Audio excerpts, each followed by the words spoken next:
Ayan o.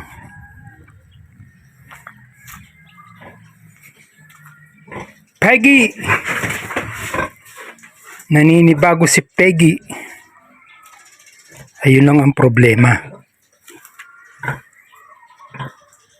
Ayan. Malakas yung tubig. Malakas yung tulo ng tubig. Oh, ano? Ha? Wala ka na ngayong swimming pool. Ito, kung matatakpan to, pwedeng maging swimming pool yan. Tubig na yan, oh. Matatakpan yung butas dito.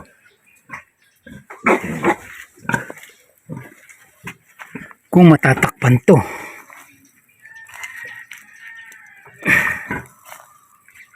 Subukan natin takpan.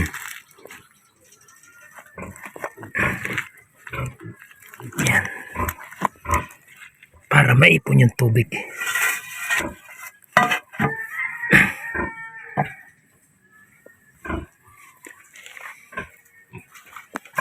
Yan ang problema. Naghahanap siya ng ano. Naghahanap siya ng wallowing pool. Kasi dati may wallowing pool. Ngayon wala na. Subukan natin to kung may ipon yung tubig. Kasi dun sa kabila, dyan sa kabila, dyan. May wallowing pool dyan eh. Malakas pala yung tubig.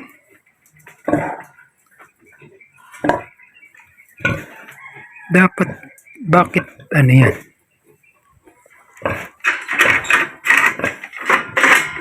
Dapat hihinto yan eh. Bakit hindi siya humihinto?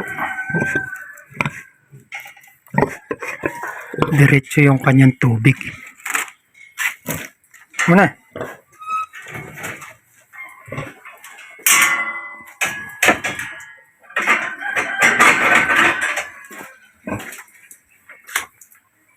Yun.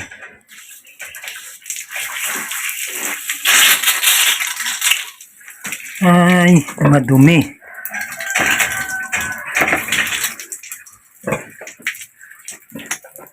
Ayun, madumi.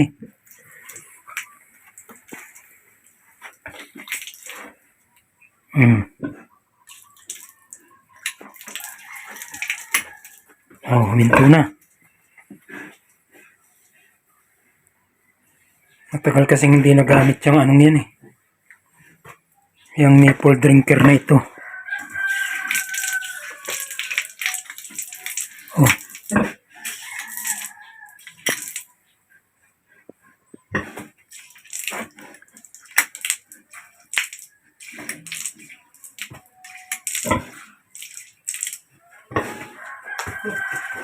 Ah, wala ka ng liguan, wala ka ng kwan.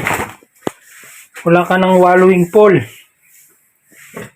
Andun sa mga anak mo, yung wallowing pool. Di bali, okay naman. Matigas naman yung higaan. Hindi gaya doon malambot.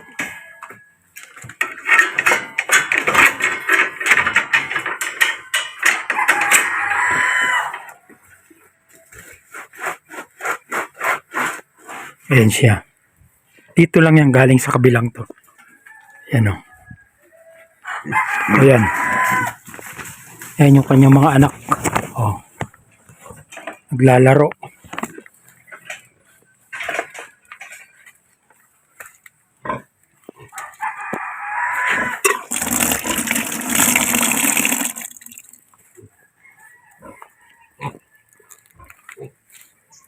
Nilipat ko na nga kanina. O yan. Ito kasi talaga ito pang ano to, pang anong tawag dito? Pang patining. Ang capacity nito 10. Ngayon ang inianak naman ng inahin eh alam ko 10 ha. Kasi 10 ang inianak. Pero itong capacity nito 10 ang capacity nitong kulungan ito. Ang gusto ko eh 10 yung maging anak. Eh nangyari 8 lang. Tapos yung pang tatlong inianak malaki. Medyo nagtagal sa tiyan nung inahin, kaya nung ilabas lawit na yung dila, patay na. Kaya dun sa 8 inianak niya natira lang 7. Yan, 7 lang sila. Talagang pampatining to. Tapos yung inahin nilipat ko nga doon. Kaya yan yung kanilang kulungang crib. Ayan, nakaganyan pa lang muna. Kasi pinatutuyo ko at maraming nakasabit na tae ng baboy. Yan ngayon, ang bala ko dyan, talaga ang purpose ko dyan crib. Ngayon, napag-isip ko, pwede ka ako dito yung ilagay yung mga manok na mga 2 months na pwedeng ilagay dyan.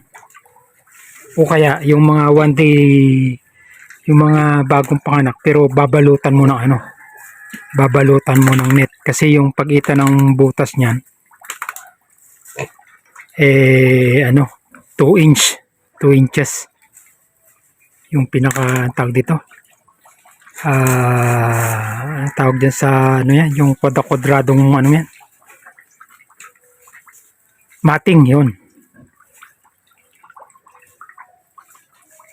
Ayan sila ngayon.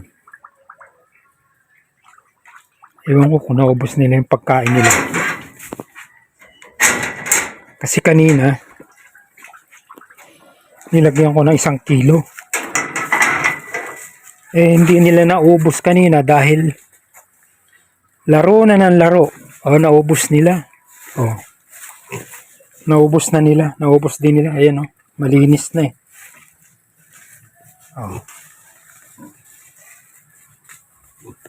Hinilira ko dyan hanggang doon. Dyan nilagay ko yung 1 kilo. Hindi pa nila nahahati. Naglaro na sila na naglaro. Yan. Meron silang liguan. Okay na kayo rito? Ha? May na kayo? May liguan na kayo?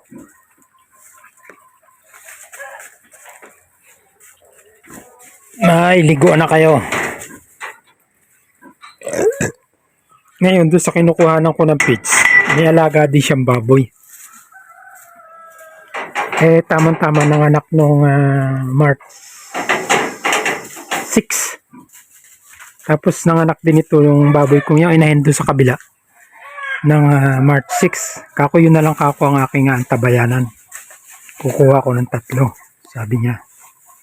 Sinabi ko sa kanya, sabi niya oo, pagka yung awat na. Ngayon, makalwa nag-deliver siya ng feeds. 3 sako yung kinuha ko. Siya na mismo nagsabi sa akin na, sir, yung baboy kasi na kinukuha mo na 3 piraso pandagdag dun sa yung 7, wala na ako may bibigay sa'yo kasi nung pumunta yung buyer doon, tumakot ng 2 dakot na feeds. Tapos ipinakain. Kinain ng mga baboy. Malakas daw kumain. Kaya ang ginawa nila, kinuha na nila lahat. Sayang inaantabayanan ko yun Dahil pandagdag ko doon sa akin 7 baboy kasi ang capacity nga ng kulungan 10. Sabi sa akin, yun na lang ang 7 alagaan mo. Wala kinuha na lahat nung bumili. Kasi nung nakitang matakaw daw kumain nagustuhan yung baboy, kinuha na lahat. Kaya ngayon ang mangyayari dito, 7 na lang yung aking alagaan ngayon. Yan sila.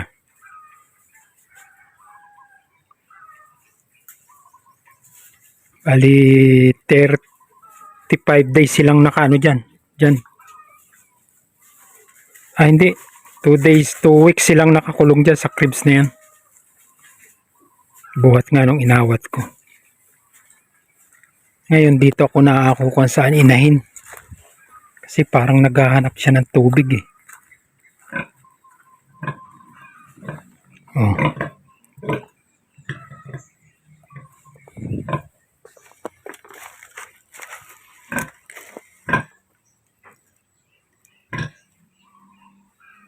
May leak siya. O, diyan ka na lang humiga. Diyan o, sa nabasa-basang yan. Ha? Diyan ka na lang humiga, ano? Oo, mamaya.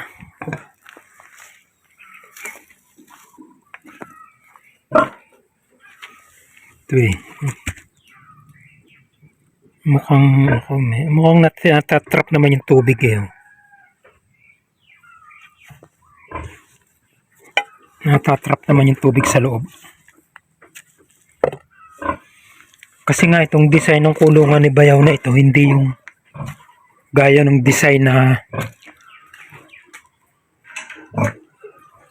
sa ano, yung sa kabila dahil may wallowing pool.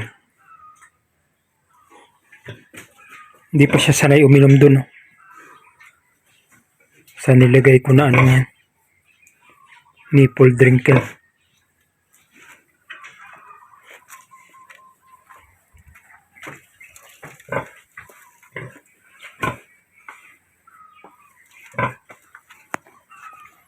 Ayan kasi yan eh. Oh, diyan ka muna. Hindi pa nga na ibabalik tong yero. Ayan. Sayang malamig pa. Pero mamaya bandang alas 2, alas 3, mainit.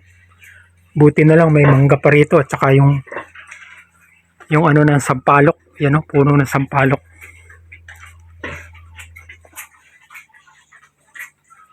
No, okay ka? Ha? Kailan ka maglalandi?